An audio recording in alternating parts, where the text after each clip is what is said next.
السلام عليكم ورحمة الله وبركاته. ديكور النهاردة من الديكورات الفخمة، ديكور حلو، ديكور جميل وغير مكلف. يلا خلينا نبدأ. لون الأرضية يا جماعة اللي معانا النهاردة ده عبارة عن أصفر جملي وأبيض وقليل من البني، تشعيرة بني. الأرضية مط يعني مطفي. نقول بسم الله وهنبدأ نقيس من أول حيطة كده 15 سنتي وهنعمل علامة. بعد 15 سنتي يا جماعة هنبدأ نقيس 5 سنتي، تمام؟ يعني 15 و5، تمام. بعد ال5 سنتي هنسيب ال5 سنتي وهنبدأ نقيس من 5 سنتي 15 سنتي تاني، وهنبدأ ناخد 5 سنتي برضه. بعد ال5 سنتي هنبدأ ناخد 15، وتحت نفس الحكاية يعني هنقيس 15 و5 بنفس النمط وهنكمل للآخر. اللزق 2 سنتي وهنبدأ نوصل العلامات بتاعتنا ببعضها، ولكن خلي بالك يعني انت وهتلزق كده خلي اللزق بتاعك جوه العلامه، مش على العلامه ولا بره العلامه، لا احنا عايزين ال5 سم دي صافيه هتوصل كده. وبرده احنا بدأنا من اول حيطه هنا، فخلينا في اول حيطه برده وناخد لزق نفس الحكايه. هنعرف ليه الكلام ده ان شاء الله في المراحل الجايه من الديكور.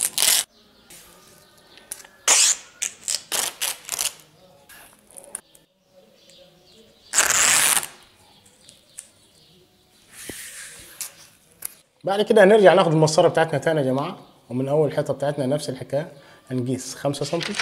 حلو. وبعد ال5 سم هنبدا نقيس 15 ونرجع نقيس برضو 5 15 وهنكمل بنفس النمط. والناحيه التانيه قصادك نفس الحكايه.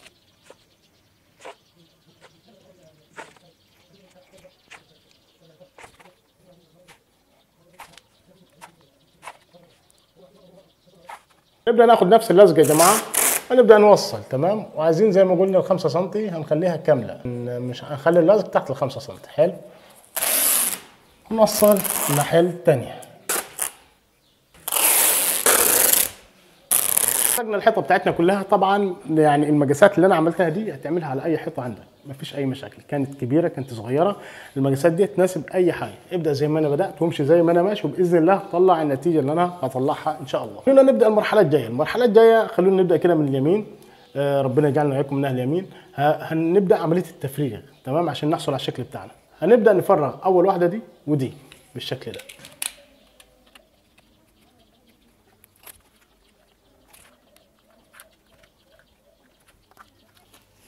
طيب فرغنا اول واحده دي يا جماعه، هنسيب اتنين اللي بعدهم دول كده، هنسيبهم مش هنفرغهم. هنبدا نفرغ اللي بعدهم على طول، يعني هنفرغ اتنين وهنسيب اتنين.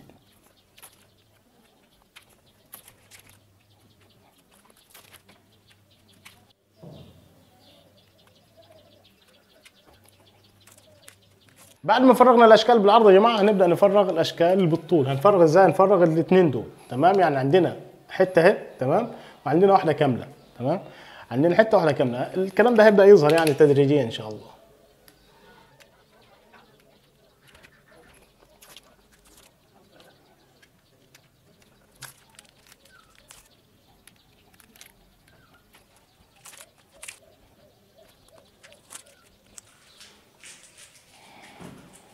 بعد ما عملنا الاشكال دي يا جماعه اللي بالعرض والاشكال بالطول، هنيجي تحت الاشكال اللي بالعرض الاول، تمام. تحت الاشكال بالعرض، تمام، وهنلاحظ ان في لازقين اهو، تمام. اللزق ده مباشره بعد اتنين.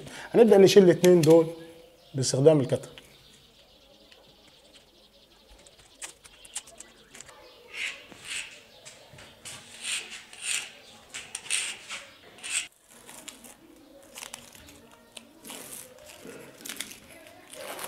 بعد ما عملنا الاشكال اللي جايه اللي تحت الاشكال بالعرض، اللي هي الاشكال دي، بقت معانا الاشكال دي اللي هي جايه تحت الاشكال بالطول اللي هي اشكال بالعرض، تمام. فهنبدا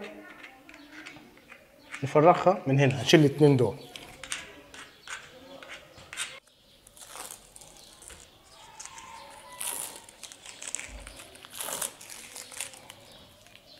هناخد دهن ابيض وهندهن مربعات صغيره.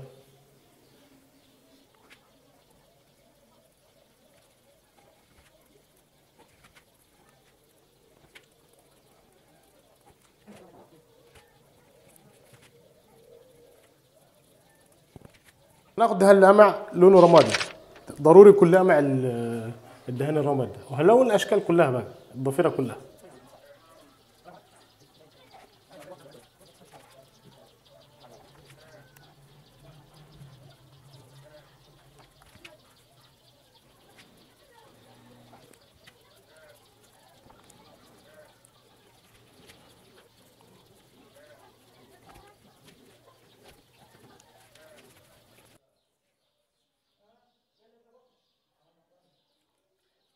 بعد ما خلصنا يا جماعه الدهان هنسيب الدهان يجف شويه، هناخد الجليز زي الجليز يا جماعه. تمام اهو، اشتغلنا بكتير على القناه، هنخفه بالنفط، نفط خام.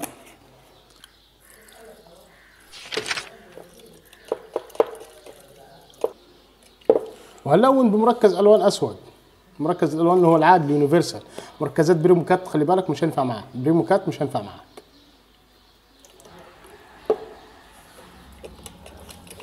بعد ما الدهان بتاعنا هينشف هنسيبه ساعه كده ولا ساعتين على حسب ما ينشف يعني، وبينشف بسرعه عموما. وهنبدا ناخد الجليز اللي احنا حضرناه باللون الاسود، نبدا ندهن الاشكال اللي احنا دهناها بالرمادي، هندهنها بالاسود بالشكل ده. هناخد الاداه دي المخصصه لعمل تاثير الاخشاب. الاداه دي زي ما مكتوب عليها وود جريننج رابر، تمام، جرينر بتعمل شكل الخشب، موجوده عند الموالين، ممكن تلاقيها اونلاين برضه. هناخد الصغيره، نبدا في الشكل اللي احنا دهناه، هنمشي كده تمام، وممكن تيجي في النص كده تعمل واحده خشب كده.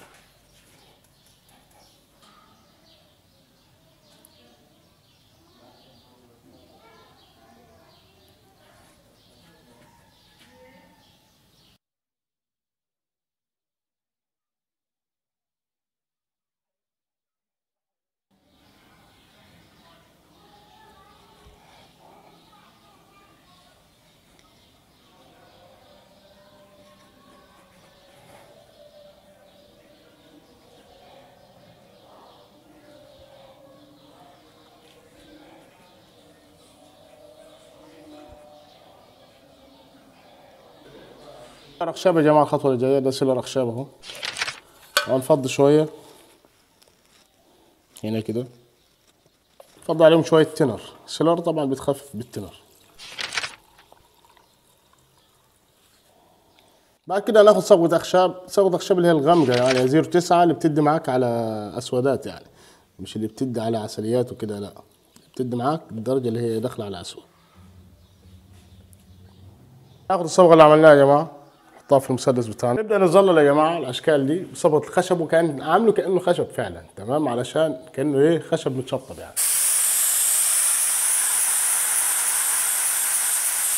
تمام كده ظللنا الخشب كانه متشطب، بس في ملحوظه، هنزود الظل هنا شويه وهنا شويه.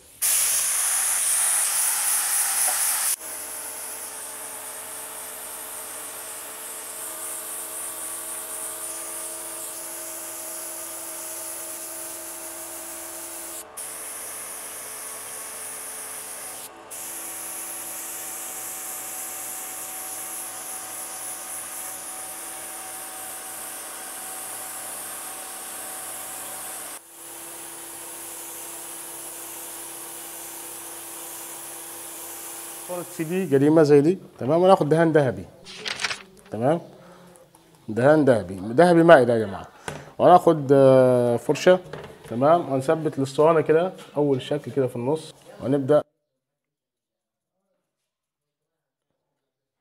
نعمل زي مسمار هنا كده، الناحية التانية نفس الحكاية.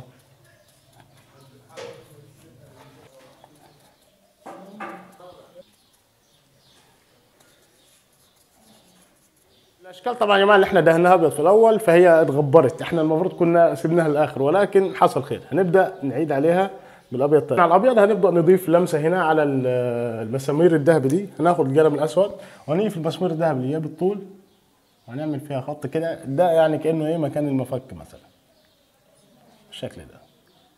بعد ما خلصنا الاشكال بالطول، الاشكال اللي بالعرض هنخلي مكان المفك، تمام، بالعرض زي ما هي جايه، يعني دي بالطول ودي بالعرض. ودلوقتي حان لحظة الحقيقة، اللحظة اللي أنا شخصيا مستنيها أكتر منكم. هنشيل اللزق علشان نشوف الشكل النهائي للديكور بتاعنا. بسم الله.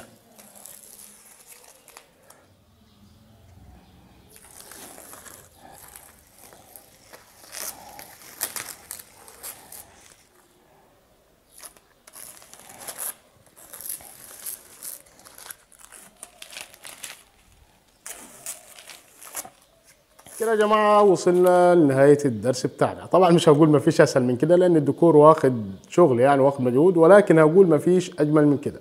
حاجة كده بسم الله ما شاء الله، حاجة راقية وحاجة جميلة وحاجة فخمة.